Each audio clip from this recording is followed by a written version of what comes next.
Who's Who in the Dissident Right. Zero Hedge by Colin Liddell.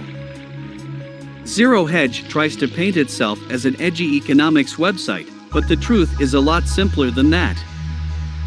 It is, and always has been, nothing but an industrious, low-level, Russian disinfo site, crafting stories and leaking narratives into the wider dissident sphere that promote Kremlin interests.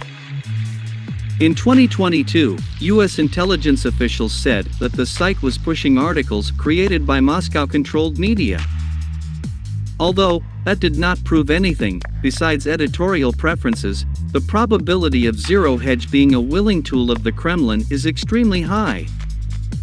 In fact, all other explanations fail to adequately account for all the metadata that we now have on the site, its activities, and the people associated with it. Firstly, there is its rather odd origin story. The site was founded in 2009 by Daniel Evangelski, a then 31-year-old Bulgarian from a high-ranking communist background. Evangelski is the son of Krasimir Evangelski, a former Soviet-era Bulgarian Ministry of Foreign Trade official, who, since 1994, has been the publisher and editor-in-chief of the far-right Bulgarian political news website, Strogo Sekretno. Then there is the rather odd Zero Hedge business model. Despite its rather dull content and style, the site is way more popular than you would expect. This suggests that its popularity is not organic, but is artificially boosted in some way. In 2022 it had 1.2 million Twitter followers, and now, with the more sympathetic Elon Musk in charge of Twitter, it has 1.6 million followers. However, its tweets get much lower engagement than this number of followers would indicate, a typical indicator of bot boosting. Also, the site claims it makes its money just from advertising. This seems highly unlikely, as there are few ads on the site, and it is unlikely that anyone is actually clicking on these.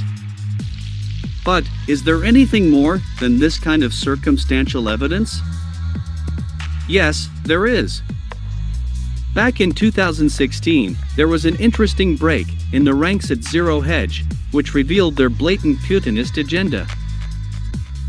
One of the writers using the Tyler Durden pen name, Colin Loki, then 32 years old, went public, revealing that in addition to him and Evangelski, Tim Backshall, a 45-year-old credit derivative strategist, was also Tyler Durden.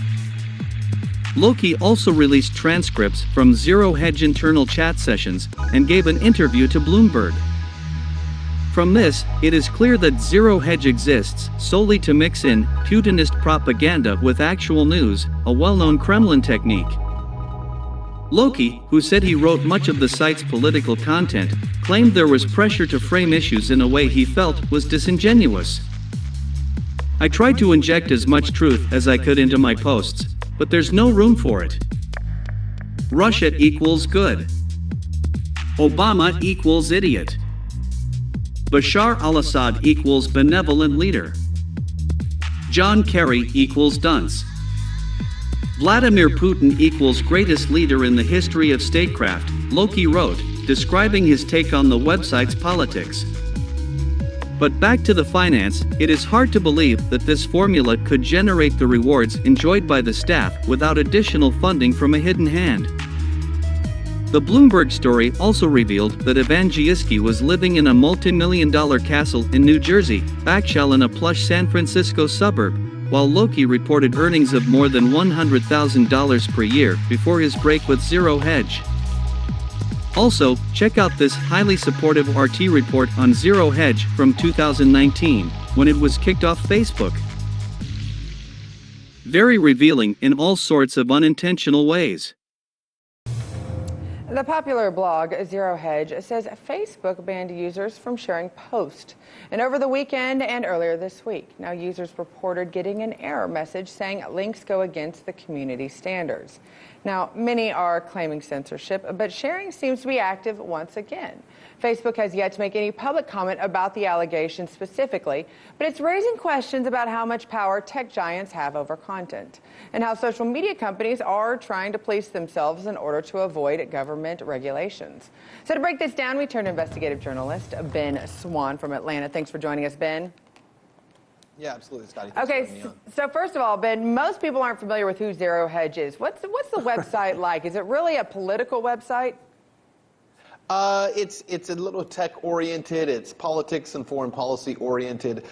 It is a website that runs a lot of, I would say, leans maybe libertarian conservative in terms of its worldview. But, you know, it's kind of run-of-the-mill in terms of independent media. Nothing too shocking about it. Certainly not a conspiratorial site. Pretty heavy on news content. News content, finance. And do we actually know who runs, unlike Drudge Report or other websites, do we actually know who runs Zero Hedge? Is there actual names and authors that are identified with it?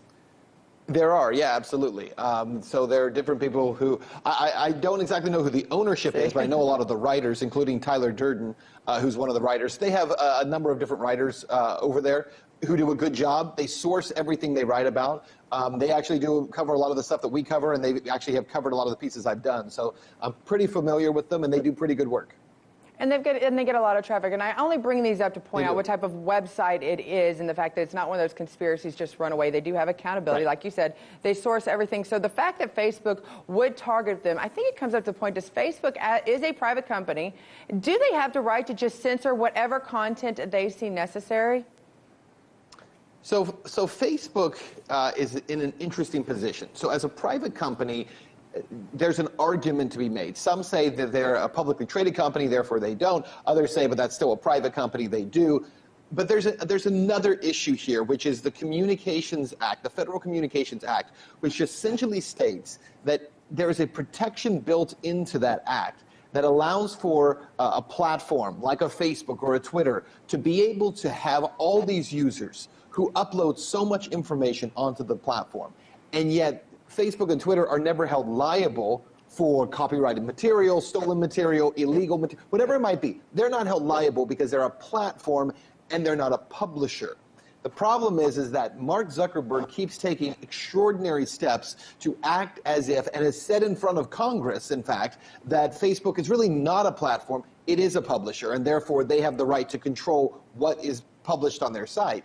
But in doing so, has opened up those tech companies like Facebook to massive lawsuits for intellectual property issues, for liability in terms of private content being uploaded, illegal content being uploaded. They're open to all these now. It's amazing to me that no class action lawsuit has not yet been brought against Facebook. Well, and you can say that that's actually probably going to happen down the road. Like you point out, there's lots of things going on. I'd be shocked if it was. Exactly. Yeah. Thank you, Ben, for covering this. Yeah, Scotty, thank you.